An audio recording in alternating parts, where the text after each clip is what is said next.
All right, so if I were, him at anything in the world, actually, younger me would be the goat in monster truck facts because I had a huge monster truck phase, and I still collect monster trucks even now. But I would be the goat of wrestling trivia because to me, I feel like if anybody asked me a question about wrestling, I'd be able to nail it in the first try. And if I don't, it's probably because I haven't seen it. So it's not in, my computer drive known as a brain. It's not quite in the system yet. Hey guys, what's going on? It's Daniel Strung from QuickTime Reactions. And yeah, so there's a bit of a story to this. Um, So obviously the poll is up on the YouTube page about which movie in September I should see in IMAX. Either One Battle After Another or this movie that we're going to be talking about. Well, I came up to the Superstore today because WrestlePalooza is near my neck of the woods.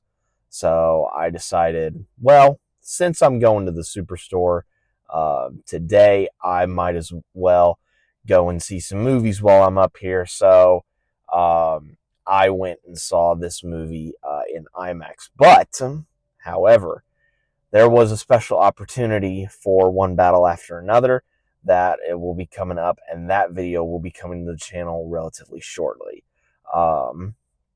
Like in next couple days, I want to say.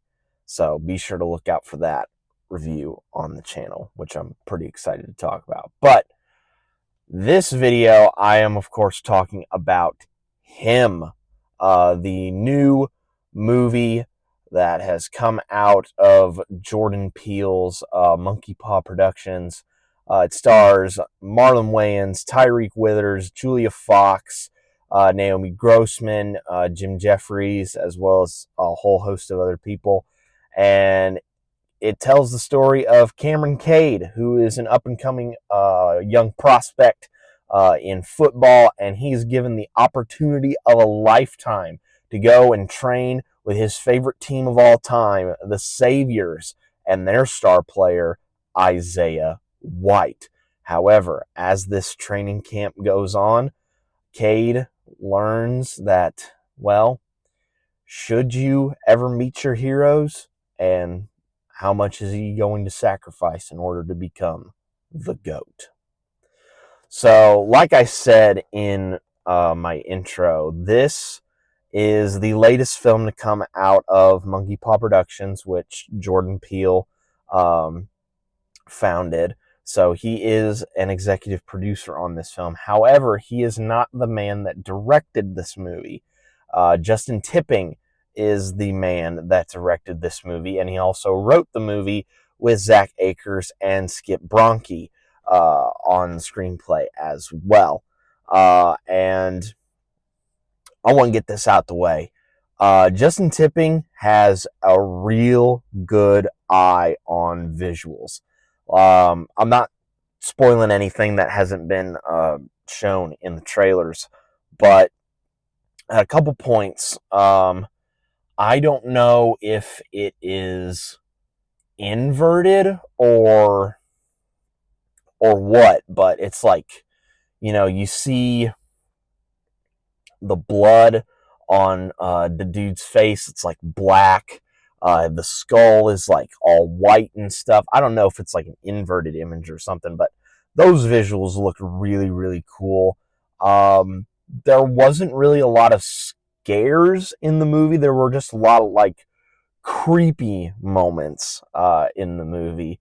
Not necessarily like, oh my gosh, jump scare worthy, like, jump out of your seat, but just like things that just make your skin crawl, which is also a really good, effective way of doing horror. Tyreek Withers, I got to give a shout out to him. He was in I Know What You Did Last Summer, the reboot that came out earlier this year. And I thought he was pretty good in that, but here he really gets to shine and show off his acting chops. And I think he did a really good job in this movie. But the standout that I think everyone is going to be talking about is Marlon Wayans, who is no stranger to horror. Of course, he has done, the Scary Movie movies. But this is one of the few times that he's actually done a serious horror role. And man, he is so good in this movie. He is really, really good in this movie.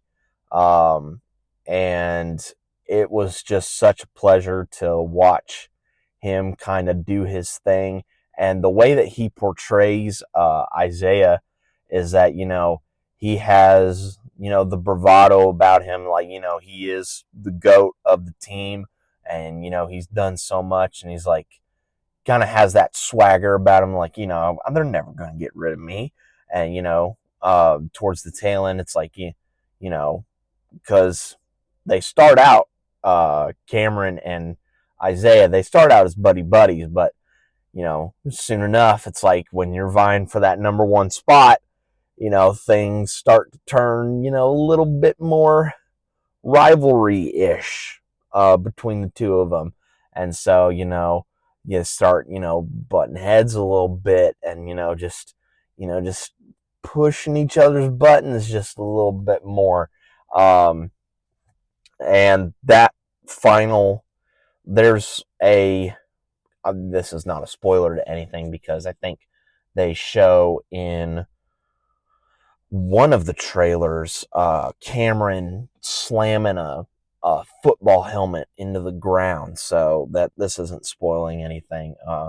But they have a final fight towards the tail end of the movie, which is shot really, really well, by the way. But yeah, that fight was really, really good, and kind of shows what happens when a good friendly rivalry turns into a very bitter rivalry. And that's, I think, the thing about this movie is that there is a price for greatness. It's just what happens after you become great is that are you going to, once that time comes where you have to hang it up, do you go out with humility and grace, or, to quote a line from a very famous poem, but I think more specifically people might know it from Interstellar, do they not go gently into that good night? And I definitely saw some parallels, because I'm a big wrestling fan. Not so much a big football fan, but, with wrestling, it's like, the guys come back for, one more match. And, I remember watching Undertaker's Last Ride documentary and him saying, I want to go out on a high note. And, that is something that, sticks in the mind of people. It's like, you want your last to be good. You don't want, the last thing for people to remember you was like, oh, that was kind of, bad and, not deserving of, him, and you want people to go, man, he had such an amazing career and look at what he did towards the tail end of his season. Like, he still got it and he went out on a high note. Like, that's what you want as a competitor. You want to go out on top. But, sometimes that doesn't happen. And in wrestling, it's rare when you get to call your last shot. I mean, John Cena's going through his retirement tour right now, and he's basically called his last shot. But some others don't necessarily have that opportunity. And you want that last impression to be a good one. And I think that's really the big thing about this is like, as Isaiah's wife, played by Julia Fox, said in the film, like, transitions of power are rough. And that's essentially what happens in this movie, is that it is a very rough transition from one generation to the next. And for that, along with like the trippy visuals in this, I think this was a really solid horror movie. If you guys have the opportunity to, it's, I think, under an hour 40. So it's going to breeze by really, really quickly. And there's some pretty good effects work in this movie. I would definitely go and check out him in a theater. But that is pretty much it for my review of him, which I saw in IMAX. But don't worry, again, I have something special for One Battle After Another, so stay tuned for that video in a couple of days. But let me know down in the comments below what you guys thought of him. And yeah, that's pretty much it for my review, guys. Be safe out there, and remember, if you are, taking an ice bath after, a really intense workout, and someone just like shuts the lights off on you, that is your immediate clue to basically get up, towel off, and go straight to your room, because you don't know who's going to come out of the darkness to either potentially stab you or drug you or whatever it is that they decide to do to you and your body. So that's just my word of advice for you. Excuse me. And I will see you guys next time.